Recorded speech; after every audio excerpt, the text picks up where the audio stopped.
Bebriki, Walid Suleiman, aka Soul Banks, the R&B boss, Sop, IETS à top, nobody can stop.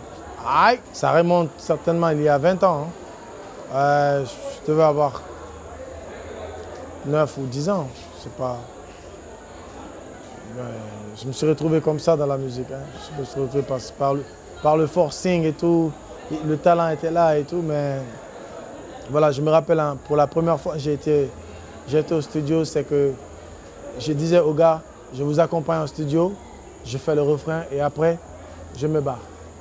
Donc c'était ça le deal. Parce qu'à l'époque, je jouais au foot, j'avais ce rêve de devenir militaire, you know. Mais dès que je commence à prendre le goût pour la musique, tout était allé comme ça, straight. Et le groupe, il s'appelait de base Micro-Méga. Micro-Méga qui sont des termes biologiques, c'est-à-dire qui voulaient dire les petits deviendront grands. Micro comme microbe, méga, méga. So, voilà, et le groupe n'a pas pu voir le jour, mais voilà, et il est sans savoir qu'aujourd'hui, je suis un élément de Micro-Méga. Je me rappelle ça, c'était en 2007, parce que on commence en 2002, 2003, 2004. Voilà, c'était une année un peu troublante parce que je perds mon père biologique. Et 2005, on était là toujours en groupe. 2006, on ne se comprenait plus dans le groupe. Décidément, en 2007, moi, je me suis dit, les gars, je pense que ma vocation, c'est la musique, il fallait le faire. Donc, c'est pour la première fois, j'enregistre mon tout premier single en hommage à mon défunt père. Et par après, 2008, je fais le cover du morceau With You de Chris Brown, qui est Papa. Voilà, et toute la Guinée l'a chanté pendant que personne ne connaissait encore mon visage. Donc, c'est de là que tout est parti. J'ai eu des producteurs et finalement, je suis allé sur la production avec Adafo Communication qui produit mon premier album en 2011.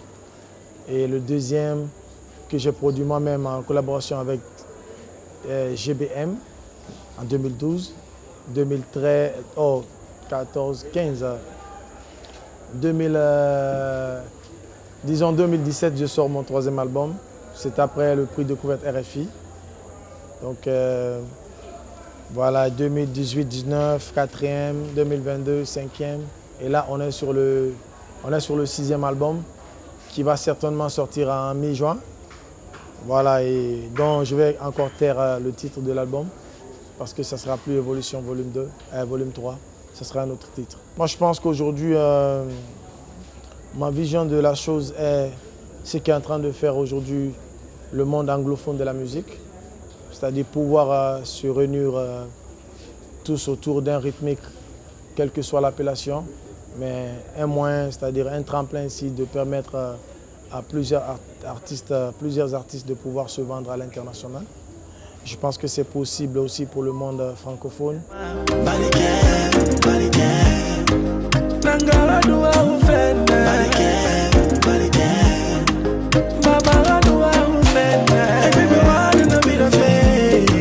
Moi, je fais du R&B, afro et de la soul qui tend aussi vers de la musique mandingue. Donc ma musique se veut aujourd'hui comme un pont qui existe entre l'ancienneté et la modernité. Elle se veut comme un pont qui existe entre les musiques de chez nous et les musiques des autres mondes. Quand je parle des musiques des autres mondes, c'est la musique de l'Asie, de l'Amérique, de l'Europe en quelque sorte. Donc, et avec la musique africaine en quelque sorte. Donc ma musique se veut cela aujourd'hui parce que c'est ce monde-là que nous vivons.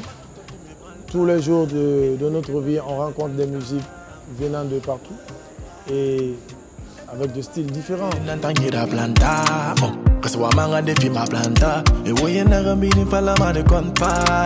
Si tu les écoutes, tu n'avanceras pas. Parquito, tu me branles pas. Ennemi que t'as fait en attendant.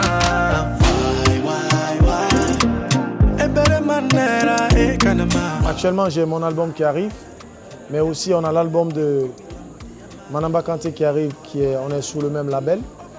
Moi, je sors l'album mi-juin, elle sort son album mi-septembre.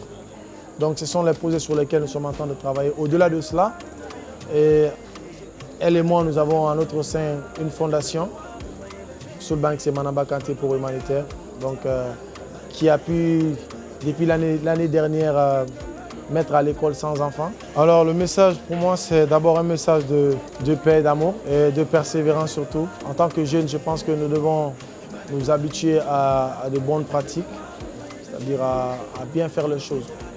Et ne faisons pas en sorte de brûler les étapes. Il ne faut jamais se presser, chaque chose arrive en son temps. Mais bien que ça n'arrive, il faut bosser. Parce que le moment où tu te dis que ouais, c'est le moment où je vais lâcher les choses, tu vas voir la chose se présenter sans faire même des efforts.